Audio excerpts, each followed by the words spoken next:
السلام علیکم خواتین و حضرات. آج ہم مرزا غالب کی جو غزل آپ کے لیے لے کر حاضر ہوئے ہیں اس کا پہلا شعر ہے: عشق تاثیر سے نومید نہیں، جاں سپاری شجر بید نہیں. جاں سپاری کا مطلب ہوتا ہے جان سونپ دینا، یعنی جان قربان کر دینا، جان فشانی سے کام لینا، جان بازی. اور شجر بید کا مطلب ہے بید کا درخت. بید ایک درخت ہوتا ہے جس میں کوئی پھل نہیں لگتا، اس لیے اسے بے ثمر یعنی بغیر پھل کا درخت کہا جاتا ہے. چونکہ شعر کے مضمون کو اس پہلو سے خاص تعلق ہے، اس لیے اس کی تصریح ضروری ہوئی. اس کا مطلب کچھ یوں ہے کہ عشق تاثیر سے نا امید نہیں ہو سکتا. نومید یعنی نا امید نہیں ہو سکتا. لازم ہے کہ پہلے وہ مراد پر پہنچے اور کامیابی حاصل کرے. جان پر کھیل جانا اور زندگی سے ہاتھ دھو لینا بید کا درخت نہیں ہے کہ اسے کوئی پھل نہ لگے اور وہ بالکل بے ثمر اور بے نتیجہ رہے. ان کے کہنے کا مطلب یہ ہے کہ جب آپ محنت کرتے ہیں اور ایک خاص مقصد اپنے سامنے رکھتے ہیں تو کوئی وجہ نہیں ہے کہ آپ کامیابی حاصل نہ کر سکیں. تو ایک طرح سے یہ بڑا آفاقی قسم کا شعر کہا جا سکتا ہے. اس کا اگلا شعر ہے کہ سلطنت دست بدست آئی ہے، جامع میں خاتم جمشید نہیں. جمشید ایران کا ایک بادشاہ تھا جس کے متعلق کہا جاتا ہے کہ اس نے سب سے پہلے شراب بنائی. اور خاتم کہتے ہیں وہ انگوٹھی یا وہ انگشتری جس پر مالک کا نام لکھا ہوا ہو، نام کندہ ہو. اور سلطنت سے اشارہ جو ہے وہ شراب کے جام کی طرف ہے. تو ان کے کہنے کا مطلب یہ ہے کہ جام میں کی حیثیت ایک سلطنت کی ہے اور یہ سلطنت ہاتھوں ہاتھ چکر کھاتی ہوئی چلی آ رہی ہے. آج ایک کے پاس ہے، کل دوسرے کے پاس. تو ہم کیوں سمجھے کہ جام میں جمشید کی انگوٹھی ہے جس پر اس کا نام لکھا ہوا تھا اور وہ اسی کے لیے مخصوص تھی. تو کہتے ہیں کہ اس کی تو کوئی وجہ نہیں ہے یہ فرق کرنے کی. کسی زمانے میں جمشید اس سلطنت کا مالک تھا، آج ہم اس سلطنت کے مالک ہیں. اچھا شعر ہے. اب چلیے اگلا شعر ہے کہ ہے تجلی تیری سامان وجود، ذرہ بے پرتب خورشید نہیں. اب اس میں کوئی خاص بہت مشکل معنی نہیں ہے. تجلی کا مطلب ہوتا ہے چمک، روشنی. اور سامان تو آپ جانتے ہیں کسے کہتے ہیں. سامان وجود یعنی انسان کا وجود. اور ذرہ بے پرتب خورشید نہیں. ذرہ بھی آپ جانتے ہیں اچھی طرح کہ کیا ہوتا ہے. اور پرتو کہتے ہیں سائے کو اور خورشید کہتے ہیں سورج کو.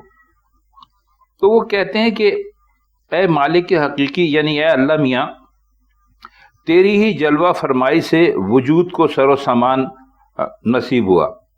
انہوں نے بہت وسیع معنوں میں لیا ہے اس کو. وجود یعنی یہاں کائنات سے مراد ہے. بے شک اس کی حیثیت ایک ذرے کی ہے، لیکن کوئی ذرہ بھی سورج کے جلوے کے بغیر تب و تاب کا حامل نہیں ہو سکتا. یعنی کوئی سورج کے بغیر کوئی ذرہ خود چمک ہی نہیں سکتا. تو ظاہر ہے کہ وہ اللہ تعالیٰ ہی کے کرنے سے سب کچھ ہوتا ہے. تو اس معنوں میں اچھا شعر ہے، کافی بہتر شعر ہے کہ ہے تجلی تیری سامان وجود، ذرہ بے پرتب خورشید نہیں. اب آئیے چلتے ہیں اگلے شعر کی طرف. گردش رنگ طرف سے ڈر ہے، غم محرومی جاوید نہیں. یعنی گردش تو آپ جانتے ہیں کہ کسے کہتے ہیں. اور رنگ طرب یعنی خوشی کی محفل کے میں جو کچھ ہوتا ہے وہ.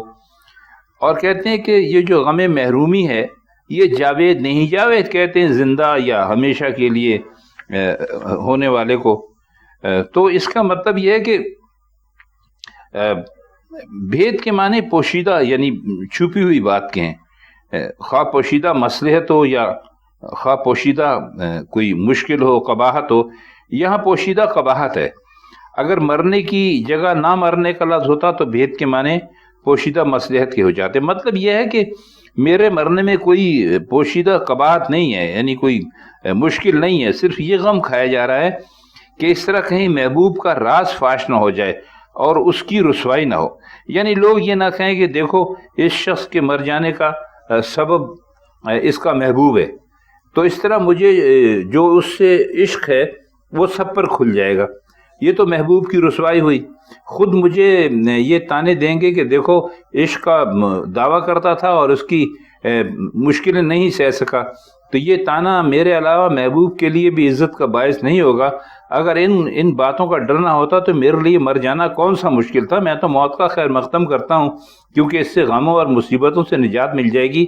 لیکن کیا کروں، راز محبوب کے کھل جانے کا خوف جو ہے وہ مجھے پریشان کرتا ہے. اب چلیے اس کا آخری شعر دیکھ لیتے ہیں. یعنی مقطع کہتے ہیں جیتے ہیں امید پہ لوگ، ہم کو جینے کی بھی امید نہیں. اب اس میں کوئی مشکل لفظ ایسا نہیں ہے جس کے معنی ہم آپ کے لیے کریں. تو کہہ یہ رہے ہیں کہ ڈر تو یہ ہے کہ معذرت چاہتا ہوں، کہتے ہیں کہ مشہور تو یہ ہے کہ لوگ امید پہ جیتے ہیں، دنیا امید پہ قائم ہے، گویا امید ہی جینے کا سہارا ہے. لیکن یہاں خود زندگی خطرے میں ہے. یعنی جس چیز کے لیے امید سہارا بن سکتی تھی وہ چیز ہی بچتی نظر نہیں آتی، تو ہمارے لیے یہ امید کیوں کا تکیہ گاہ بن سکتی ہے. تو آسان شعر ہے بظاہر معلوم ہو کہ ایسا کہنا کچھ مشکل نہیں، لیکن جب کوئی کہنے بیٹھے اور کہہ نہ سکے تو یقیناً اس زمین میں اس سے بہتر شعر نکالنا بہت مشکل ہے. تو خواتین و حضرات، یہ تھی مرزا غالب کی آج کی غزل اور اس کے کچھ مشکل الفاظ کے معنی اور شعروں کی ہم نے کچھ تشریح کرنے کی کوشش کی. اگر آپ کو یہ غزل سمجھ میں اس طرح آ گئی تو ہمیں انتہائی خوشی ہوگی. تو پھر اب ہمیں اجازت دیجیے، اگلی غزل کے ساتھ انشاءاللہ آپ کی خدمت میں پھر حاضر ہوں گے. تب تک کے لیے اجازت چاہتے ہیں. اللہ حافظ.